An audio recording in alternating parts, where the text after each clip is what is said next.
Bon, je voulais même pas faire cette vidéo, mais je vais me forcer à la faire. Parce que, parce qu'il faut qu'on parle que, mec, il faut qu'on apprenne à s'ennuyer. On est toujours là à essayer de trouver des stimulations pour notre cerveau, à beaucoup réfléchir, à tronquer l'instant présent par la gratification instantanée, juste pour éviter la souffrance que c'est d'être avec nous-mêmes. Genre, généralement, en fait, tu sais ce que tu as à faire.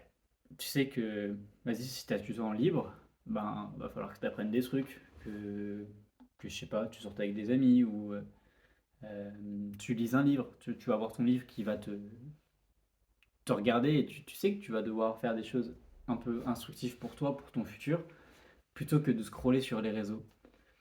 Et sauf que, au moment où tu as ce temps libre et tu sais que tu dois le faire, ben, tu le fais pas.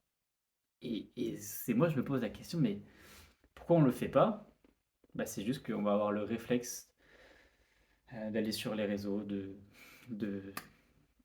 d'occuper notre temps d'une manière à ce qu'on ait de la gratification instantanée. Et c'est tout en fait. Dans tout, en fait, on n'arrive plus à s'ennuyer. Et dès qu'on s'ennuie, bah, on ressent une sorte de mal-être qu'on a envie de combler euh, dès à présent.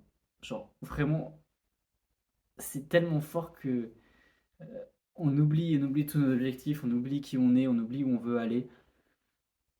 On veut plus, on veut plus devenir riche, tu vois. Genre, je sais pas, c'est stupide d'être comme ça. Alors, alors je pense que faut qu'on réhabitue notre cerveau à ne plus être stimulé. On doit habituer notre cerveau à être là et à ne rien faire. Je sais que j'ai certains de mes amis qui me disent, mais ils regardent un mur pendant 30 minutes, ils notent tout ce qui se passe par leur tête. Mais en fait, quand tu t'ennuies, tu dis, là, tu sais ce que tu voudrais faire de constructif. Mais généralement, quand on s'ennuie, on se dit pas, tiens, j'ai envie d'aller scroller une demi-heure sur les réseaux, tu vois, genre juste ça passe le temps et puis ben, on verra bien ce que ça fait. Alors que si tu te poses vraiment et que tu prends le temps de réfléchir sur ce que tu veux faire, mettre en place, ben, tu vas essayer d'occuper ton temps de manière un peu plus intelligente. Genre si tu te poses sur ta chaise comme ça et que tu attends, bah, généralement tu vas voir ton livre et tu vas te dire, ok, il peut être très intéressant à lire. Et tu arriveras à te plonger dedans. Mais je sais que c'est dur. Là, je vais vous montrer mon tracker d'habitude. Fuck, on va vous prendre comme ça. Ouah, je suis le pire, putain, attends, je vais couper, je vais... Voilà, et moi ce que j'ai du mal à faire, c'est scripter ses pensées, prendre du temps pour se poser et écrire ce qu'on a en tête. Ça me bousille le cerveau juste de... Ok, je vais me poser et mettre tout ce que j'ai en tête. Et en fait, moi je remarque que quand je fais ça, bah, ça a une très bonne influence sur le reste de ma journée parce que j'aurais commencé ma journée en faisant un truc sans être connecté. Alors que, on va regarder, là quand j'ai fail, par exemple, putain j'ai du mal, excusez-moi. Là par exemple, fuck,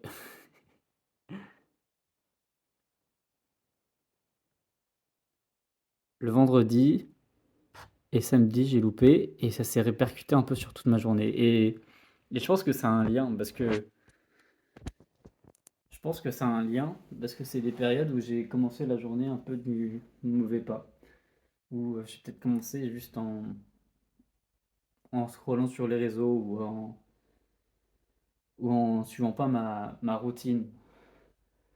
Donc je pense que ouais, vraiment si on arrive à déconnecter son cerveau de la stimulation instantanée, et ben on va se libérer beaucoup de temps pour se concentrer sur nos projets. Voilà, c'est tout ce que j'avais à dire. Merci de m'avoir écouté.